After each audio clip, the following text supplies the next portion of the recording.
Sindicato dos Trabalhadores Rodoviários de Santos e Região.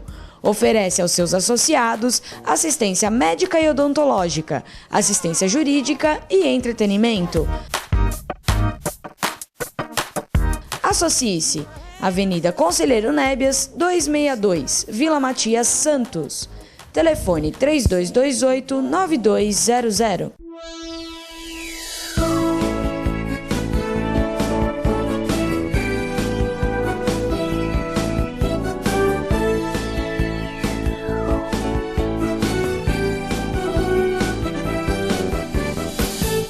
Alô, Baixada Santista, o Sem Reação chegando pela sua TV Com, canal 11 da NET. Um prazer muito grande em contar com a sua audiência. Falando para Santos, São Vicente e Praia Grande. E nesta quinta-feira eu tenho a presença do Dr. Clemente, gente que bate um papo sobre saúde aqui praticamente todas as semanas. Importante registro dos acontecimentos e que envolvem a todos nós. Clemente, boa tarde, obrigado pela participação. Eu já queria começar conversando com você sobre um tema que se tornou conversa, né, em todas as rodas e que chamou a atenção pela gravidade que se deu e me parece que, de acordo com os médicos, não tão grave assim, né? Todos acompanharam a prisão, né? O Genuíno se entregou e depois de alguns dias na prisão ele teve um mal-estar, ficou hipertenso e foi para o hospital, ficou lá alguns dias, depois foi para a casa da filha dele. E agora, um laudo médico assinado por cardiologistas da Universidade de Brasília, que foi entregue essa semana ao Supremo Tribunal Federal, afirma que o Genuíno tem uma cardiopatia e que ela não se caracteriza como grave e que há necessidade de um tratamento permanente, né? Ele fez uma cirurgia para dissecção da aorta no joelho, é uma artéria que sai do coração. Ele fez essa interrupção e nesse tratamento que o Genuíno precisaria manter, envolve uma dieta, alimentação balanceada, exercícios e uma qualidade de vida melhor. Nós estamos vendo ele aí no hospital. Na verdade, o que ele teve foi picos de hipertensão. Agora, a cardiopatia, eu acho que, não sei os números, mas muitos dos brasileiros convivem com esse tipo de cardiopatia, ou não, Clemente? Boa tarde, obrigado pela participação. Boa tarde, Augusto, a toda a equipe e a você, telespectador. Na verdade é o seguinte, cardiopatia, a gente não tem um índice brasileiro, né? Quantas pessoas no Brasil têm problema de coração, mas é certo que o índice é bem alto. Haja visto que hoje se morre muito mais de doenças cardiovasculares do que do câncer, embora até a Folha de São Paulo relatou outro dia que as pessoas confundem e acham que é do câncer. E mas tem mais medo do câncer do que do coração e dos AVCs. Exatamente. Mas é maior as doenças cardiovasculares. Então o índice é alto e na realidade muitas pessoas convivem com esse problema. Eu na minha família, por exemplo, minha família toda tinha problema cardiovascular. Assim, todos, sem exceção. Então eu já convivi isso desde pequenininho com avô, avó e posteriormente tios, enfim. E, na verdade as pessoas convivem bem. Então esse grupo médico aí que assinou o laudo, ele cinco médicos, né? 5 médicos. Está muito consciente realmente de que não existe problema nenhum. Porque mas hoje você fica o paciente, quem sofre de cardiopatias ou de problemas cardiovasculares, consegue ter uma boa qualidade de vida se seguir as regras, por exemplo, que esses médicos orientaram? A atividade física, a dieta alimentar,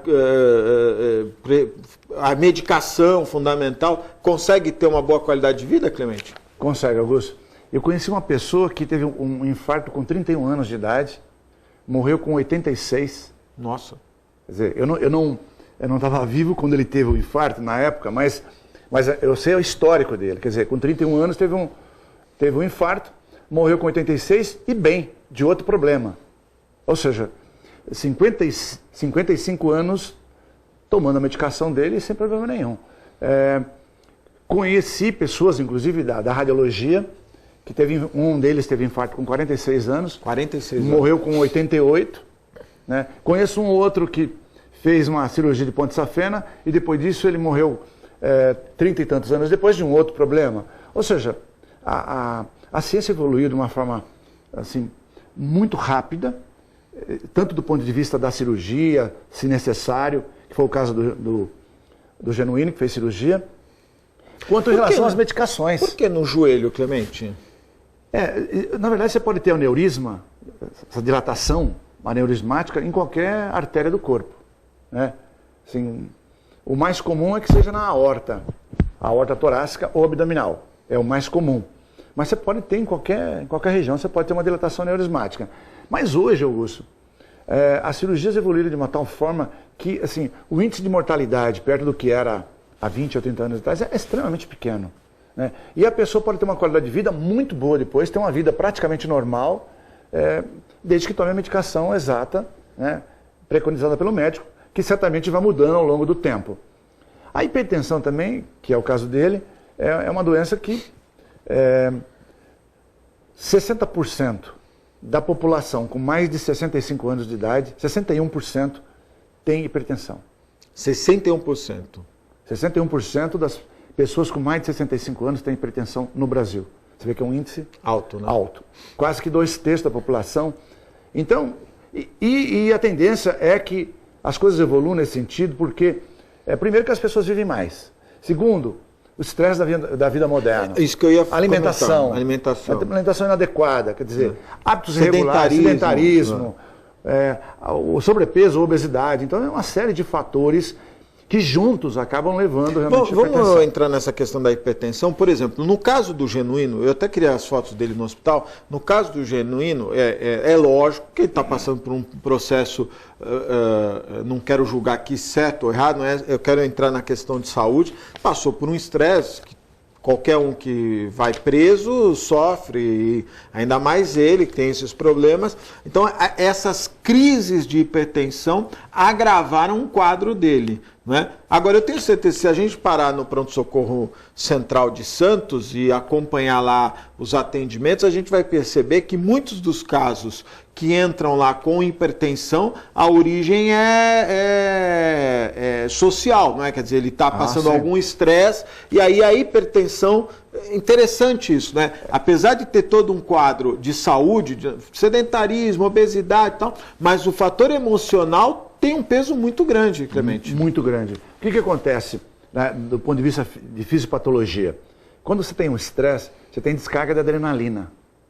Você fica mais forte, por um lado, entre aspas, mais macho, digamos assim. Você faz coisas que você não faria conscientemente, pula um muro que você não pularia. Então, ela te dá uma energia num sentido positivo, que é o alerta. Eu preciso correr, senão... Mas, ao mesmo tempo, ela causa vasoconstrição. Quer dizer, existe uma contração vascular. As artérias se contraem. E isso gera um pico de hipertensão. Aí se você tem obesidade, se você não tem preparo físico, aquele instante você supera, mas depois você é mais ou menos isso ou não? Então, naquele momento que você teve aquele estresse, que foi o caso dele, não tem nem como não ter estresse. Lógico. Quer dizer, você tem uma descarga de adrenalina. Essa adrenalina dá vasoconstrição. O vaso, ao invés de dilatar, ele contrai. Aí aumenta a pressão. Ele já é hipertenso, você faz um pico. Por isso que ele se sentiu mal, teve que ser medicado. Inclusive, você mostrou a foto dele no hospital. Quer dizer. Então, mas é decorrente desse estresse que ele viveu. Que interessante. Então, você tem, na hora do estresse, você tem uma carga de adrenalina, não é isso? Isso. E te dá aquela euforia, vamos dizer assim, mas ela acaba pressionando, fechando os... Ela fecha os vasos. Ela contrai os vasos. E aí que acontece o infarto? Não. Poderia acontecer. Poderia acontecer. Quer dizer, é um risco maior de você ter um infarto ou derrame também. Também. Sobretudo o derrame. Existem dois tipos de derrame, chamado AVC, né? O derrame hemorrágico e o outro derrame que é isquêmico. A grande maioria, vamos dizer, tanto de um quanto de outro, é origem hipertensiva, pacientes hipertensos, né? Existem não hipertensos? Existe, mas é um número menor. Agora, o hemorrágico, a grande maioria é hipertensão. Daquele pico hipertensivo, a pressão vai lá para 28, 30, e nesse momento acaba babando sangue no cérebro, é o chamado derrame hemorrágico. Claro que você tem outras causas, um trauma. Com certeza. Você pode ter um aneurisma que rompeu, mas assim, a hipertensão é o fator principal no nosso meio para esse tipo de derrame. Ou hemorrágico ou isquêmico, sobretudo o hemorrágico. Quer dizer, se você tiver uma alimentação balanceada, não é fumante, tiver uma atividade física, o teu corpo vai assimilar melhor esse processo. Se você não tiver essas condições, ele não vai conseguir suportar uma pressão como essa, é isso? Exatamente. Vamos dizer, você tem uma pressão aí 12, 13, vamos dizer 12 por 7, 13 por 8, tal. Se der uma subida na pressão, vamos dizer, vai 16, 18, isso não é o suficiente para te causar um derrame. Mas se você já é um hipertenso... Um pico muito alto, lógico. Aí esse pico vai passar de 20, 25... Clemente, deixa eu te fazer uma pergunta. Agora eu vou fazer uma consulta aqui com o Clemente. Eu tenho pressão baixa, né? Ou normal hoje, mas a minha pressão não se altera, né? E às vezes até dá uma diminuída, 11, 10... eu estou obeso, estou sedentário, há possibilidade, isso é um exemplo para todo mundo, né? Às vezes a pessoa tem pressão baixa e não se preocupa, acho que sempre vai ter a pressão baixa. Ela pode ser alterada se você não tiver uma preocupação como eu não tenho com a saúde? Pode. Se tem uma vida, vamos dizer, sobrepeso, você não é obeso, mas você tem um sobrepeso. Sim. Então, sobrepeso, vida sedentária, assim, você é jovem, mas... eu vou sentir lá na frente. Lá na frente... O risco de você ter uma hipertensão é bem maior. Não quer dizer que você tem que ter obrigatoriamente, mas o risco é bem maior. Ela se altera, então. É bem maior o risco do que de uma pessoa que não tem sobrepeso e pratica atividade física, por exemplo.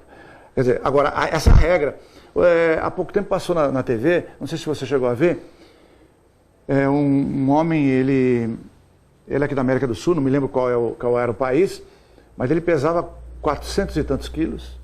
Quer dizer, ele não andava, tal, tinha 32 anos e não era hipertenso. Quer dizer, quase meia tonelada e não era hipertenso. O que não significa também que ele não fosse ser hipertenso. Então, as pessoas falam, não, mas o cara é assim. Não, pera lá. Isso são exceções. Mas o Jô Soares, às vezes eu acho que ele é um péssimo exemplo para a saúde, no bom sentido, brincando, porque todas as vezes que tem um tema de saúde, ele fala, ele já tem 70 anos, ele é obeso, não é? Não tem pressão alta, os níveis de colesterol são todos normais, ele é gordo, né? O Jô Soares é gordo, e aí ele sempre quando está, olha, eu não tenho, até por isso talvez não tenha feito redução de estômago, que virou uma moda entre os artistas, né?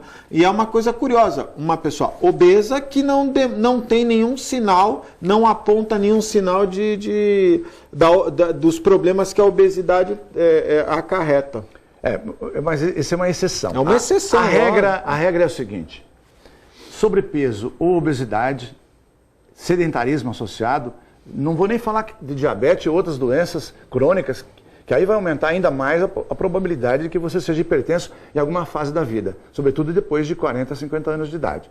Agora, evidentemente, tem as pessoas que são privilegiadas, que é o caso dele. São privilegiados, a palavra é essa. Na Itália, existe um povoado da Itália, por exemplo, que eles tiveram uma mutação genética. Todo mundo que é daquela comunidade, eles se casam entre si, por isso que esse gene do bem acabou disseminando por esse local. Essas pessoas podem comer gordura à vontade. Carne, o que você imaginar, colesterol não sobe. Mas a ciência já conseguiu comprovar, o mundo todo estuda essas pessoas, mas infelizmente não veio ninguém para cá para casar com alguém para disseminar. Então, existem algumas coisas que talvez no futuro...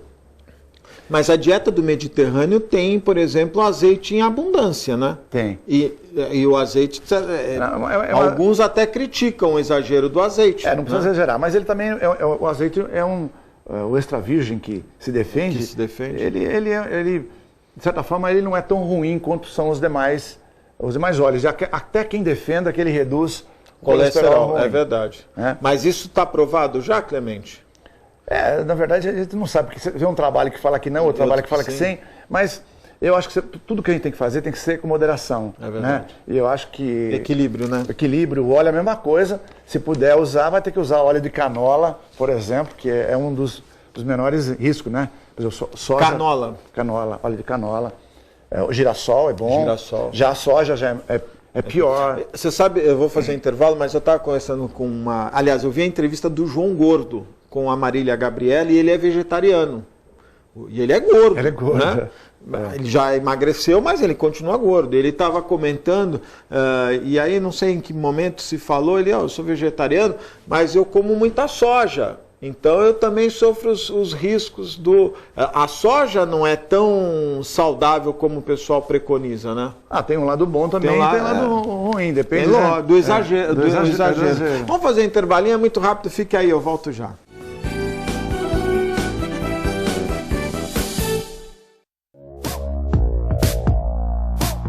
Sindicato dos Trabalhadores Municipais de Praia Grande, há mais de 20 anos levando aos seus associados planos de saúde e convênios, assistência odontológica e jurídica, curso de capacitação e outros benefícios, dando aos servidores melhores condições de trabalho e qualidade de vida. Para mais informações, acesse o site www.sindicatopraiagrande.org.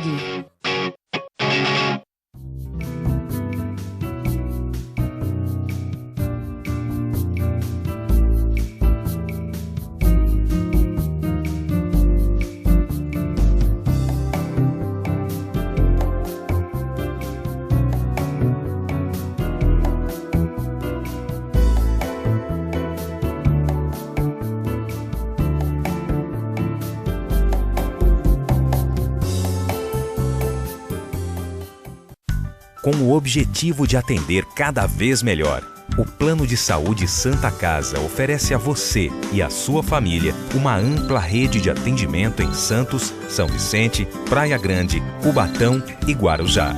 Além de contar com a melhor equipe médica e multiprofissional do litoral paulista. Plano de Saúde Santa Casa de Santos. O melhor atendimento em plano de saúde. 3226-6200.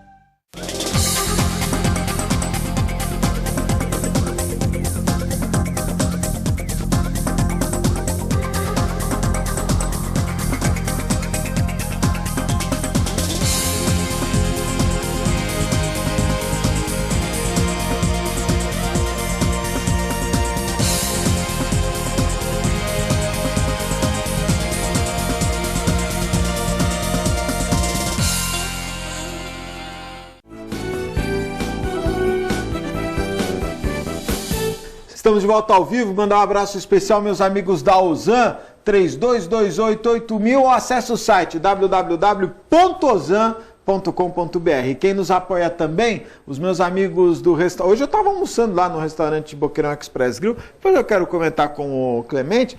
Eu vi essa entrevista do João Goder dizendo que é vegetariano, e saber se realmente o vegetariano, ele ainda come ovo, toma leite. Tem um vegetariano que não se alimenta de nada que seja oriundo de animais. Eu quero saber do Clemente qual é a opinião dele sobre essa... Tem o macrobiótico também, que é outro tipo de alimentação. Mandar aqui um abraço para minha amiga, Dona Zulmira. A Dona Zulmira tem 90 anos, não tem 89 ou 90 anos. E eu me lembro, o esposo dela, olha, eu tenho o seu José, uma lembrança maravilhosa do seu José. E o seu José era macrobiótico, ele ia nas festinhas, viu, Clemente, com um saquinho de arroz. Ele mesmo fazia o arroz dele, era macrobiótico. Um abraço para a Dona Zulmira, essa fortaleza da família Souza Lima, e mandar um abraço também aos meus amigos do Incatep. O João esteve aqui ontem com o Nordino, né? O Nordino, que era de Moçambique e torcedor do Corinthians. Depois nós ficamos sabendo não, que ele era palmeirense, pô. Era a mulher que era corintiana, mas tudo bem, vai. Um abraço especial, meu amigo João do Incatep. Clemente, eu me lembro do seu... Eu estou comentando aqui um caso que a Dona Zulmira, minha telespectadora, acho que desde o início, né? Ela tem já 90 anos, uma saúde de ferro, e o esposo dela, o seu José, ele era macrobiótico. E eu me recordo, ia nas confraternizações, nas festinhas de família, ele ia com o saquinho dele de arroz, todo mundo comendo, e ele comia o arrozinho dele, que ele mesmo fazia, né? A macrobiótica tem isso, você também fazer o alimento. E tem aí o João Gordo falando do vegetariano, que para mim foi uma surpresa, né? Imaginei o João Gordo numa churrascaria, né? O João Gordo tem cara de churrasco, né? Tem. E ele, na verdade, é vegetariano. Tem algum estudo aí dos prós e contras de ser vegetariano? Eu acho que toda dieta que se você faça até para regime, ela tem que ter regras, tem que ser um equilíbrio. Porque é o seguinte, se você é um radical muito grande, nós sabemos que o nosso corpo precisa de aminoácidos, chamados aminoácidos essenciais, que são oriundos de proteína, né? As proteínas são compostas de aminoácidos, e só tem em origem animal, não tem no vegetal. Então, quer dizer, precisa ser muita quantidade? Não precisa ser muita quantidade, mas é importante sim. Não vamos mistificar coisa que só o vegetariano que é saudável, porque é importante comer sim algum tipo de proteína animal. Tá? Agora falar, não, mas eu tenho a opção de ser vegetariano, então você tem que compensar várias coisas, né? Como você falou, o cara não bebe leite, por exemplo, nenhum derivado do leite. O radical, né? O vegetariano radical. Ovos, nem pensar, né? Pois é. Então ele tem que imaginar o seguinte, eu tenho que repor a matriz óssea dele. Como é que você repõe? Só com vegetal? Será que você consegue? Dificilmente consegue. Se você não conseguir repor, você vai ter problema... Vai ter problema de osteoporose. Então, assim, grande parte dessas pessoas acabam tendo osteoporose mais tarde. O que não significa que quem come carne não vai ter. Né? Mas assim, o risco é maior. A não ser que o vegetariano colocasse na sua dieta, ou não sei se isso você vende no supermercado lá, aminoácido para colocar na comida, enfim, substituir com vitaminas, a reposição de cálcio, minerais de uma forma em geral. Para poder dar esse equilíbrio. Para ter esse equilíbrio. Ele continua não comendo carnes em geral, mas ele consegue repor. Ele faz uma dieta equilibrada, repondo aqueles minerais ou aqueles aminoácidos que são essenciais e que ele não consegue pelo tipo de alimentação que ele usa. Eu entendi o que você colocou, né? Quer dizer, deve-se haver um equilíbrio, né? Exatamente. Então, e o equilíbrio está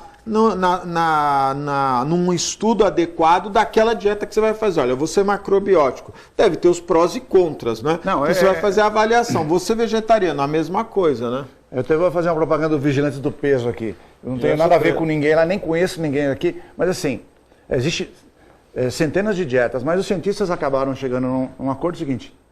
A melhor dieta é do Vigilantes do Peso. Isso é um estudo americano recente, que foi publicado no ano passado. A dos pontos, não é isso? Você pode comer de tudo com moderação, equilíbrio, não é isso? Exatamente. Eles dosam quanto de carboidrato. Então, a pessoa come menos, mas é dosado carboidrato, proteína, gordura. Não que nem aquela dieta da gordura, só come gordura. Sim. A outra só come... diz que pode comer açúcar à vontade que não tem problema. Então é o seguinte, não, tem que ter equilíbrio sim. A novela Por Amor, né, aproveitou lá a Gordinha para fazer um alerta às dietas malucas. E tem lá a dieta do carboidrato, quer dizer, ela só comia proteína e gordura, então tá um dia lá olha, eu tô comendo de tudo e tal. Eu já fiz a dieta do carboidrato, é impressionante, você emagrece, né? Mas em algum momento teu organismo sente falta, eu pelo menos senti falta do carboidrato, né? E aí... parece que fica um monte de bichinho dentro de você, dizendo assim, precisa comer alguma massa, precisa comer alguma massa. E aí quando você vai, aí não adianta, você acaba extrapolando, né? Você acaba comendo mais do que deve. Então, o equilíbrio, acho que eu tenho certeza que é o melhor caminho, né? É fundamental. E você vê, por exemplo, quando você faz um exame para osteoporose... Amor à vida. Aí você amor à vida, é Perséfone. Eu falei por a vida, não, amor à vida. É a Perséfone. Perséfone. Então, quando você ficou... Nós até nos perdemos. Acabou. Não, mas essa do carboidrato, que eu tenho amigos que fazem, conheço gente que está muito tempo fazendo, né?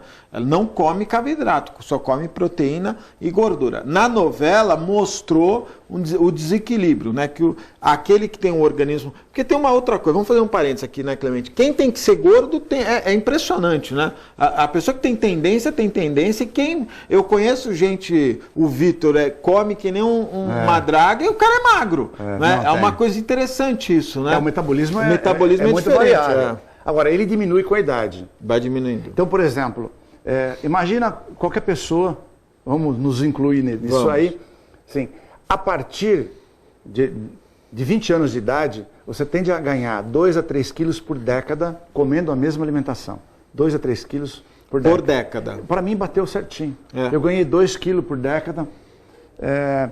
Eu Quer dizer, eu consegui manter o peso, mas eu pesava 67 quilos com 20 anos. Nossa Eu Senhora. peso 75 hoje.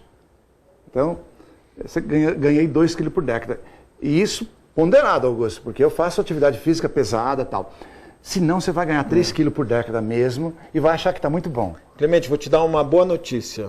Para você, uma má notícia para mim. Quando você pesava 67 quilos, eu era 2 Clementes.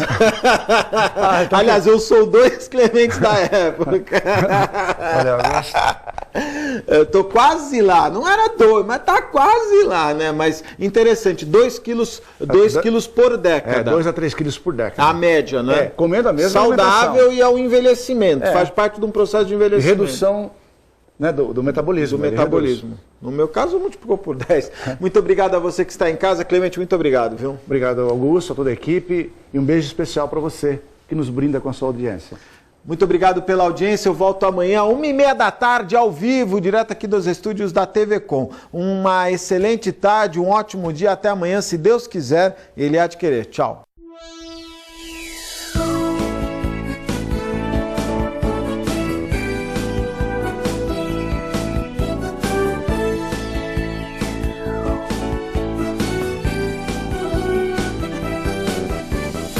Um pedacinho da França agora ilumina Santos. Deixe que ele ilumine sua vida. Ville de France, do Grupo Mendes. Mais um sucesso pronto para morar. Espaço, conforto e requinte para você viver todo o charme europeu. Com o melhor clima tropical e uma vista livre para o mar.